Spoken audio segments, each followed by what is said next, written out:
Ngayon guys, ituturo ko sa inyo paano gamitin tong game drive para makapag-install ng PS5 games sa mga JB na PS5 console ninyo. So, ngayon, kung yung PS5 ninyo ay hindi pa JB, meron din tayong JB drive pang JB na mga PS5. Pero ito ay compatible lang sa firmware 4.03 hanggang 10.01, okay? Ang first step para magamit tong game drive natin, okay, sa mga PS5 nyo ay i-activate nyo muna ang JB. Ngayon, kapag activated na ang JB, isaksak nyo na yung game drive ninyo sa USB port ng PS5 ninyo. Isasaksak ko lang sa akin. Ayan, nasaksak ko na yun sa akin. Kapag sinaksak nyo namin, makikita kayong debug message dito. Ilo-load ng PS5 ninyo yung lamang mga games ng game drive ninyo. So, hintayin nyo lang mag-load lahat, hintayin nyo lang lumabas lahat, at hintayin nyo mawala yung message na to bago nyo pindutin yung PS5 ninyo. Okay, wala na yung message. Na-load na ang lahat ng games. Makikita nyo dito, nakalagay na, nakalabas na yung lahat ng games na laman ng game drive ninyo. Pero, hindi kayo pwedeng mag-run ng games mula dito sa homepage ng PS5 ninyo. Ang gagawin natin, ililipat natin yung games mula dito sa game drive, papunta sa internal ng PS5 ninyo. Okay, so para ilipat, open nyo lang tong items flow.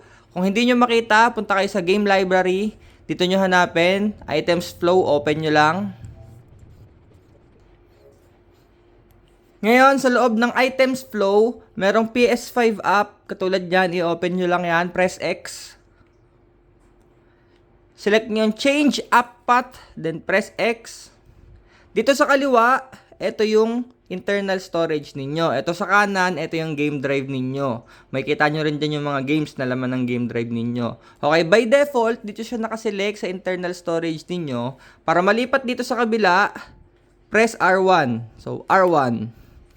Diyan na kayo magse-select ng games, okay? Ang paglilipat ay one game at a time. Isang game lang sa isang lipatan, okay? So, halimbawa, itong arcade game zone, nililipat natin sa internal storage natin. Select nyo lang, then press square. Pag na-select nyo na, ililipat na natin. Select nyo yung copy app folder, then press X. Okay? Dito sa internal natin, dyan natin nililipat yung game. I-select nyo yung data. Then press square para malipat. Then hintayin nyo lang siyang ilipat niya yung game mula sa game drive papunta sa inyong internal storage. Kapag successfully copied, okay na yon. Ibig sabihin yung game na transfer na from game drive to your internal storage.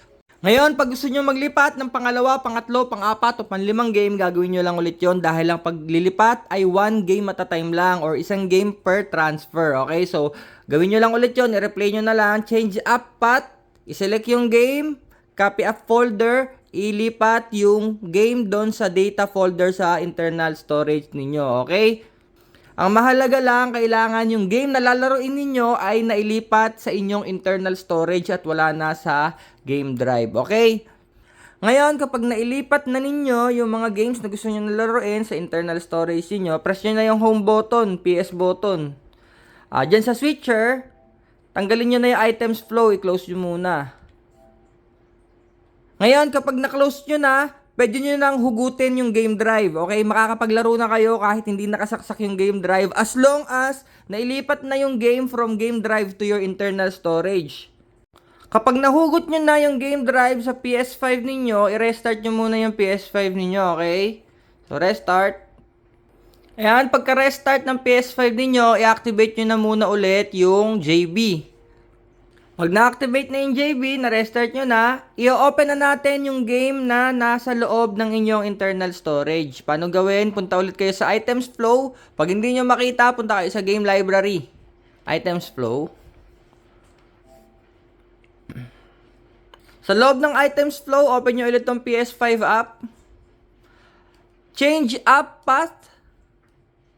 Dito nakasave lahat ng tinransfer natin, di ba? Sa data. So, i-hover nyo sa data, click nyo yung X para mag-open yung data folder. Makikita nyo dyan yung mga games na tinransfer ninyo.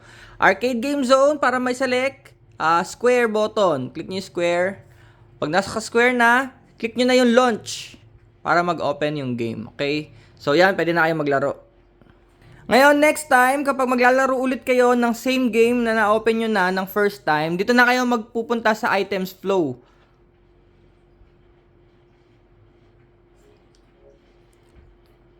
Hindi nyo na i-open tong PS5, ito na yung i-open ninyo, yung logo. Okay, dyan na kayo lagi mag-open ng game. Then, launch nyo lang. Then, pwede na kayo maglaro. Salamat!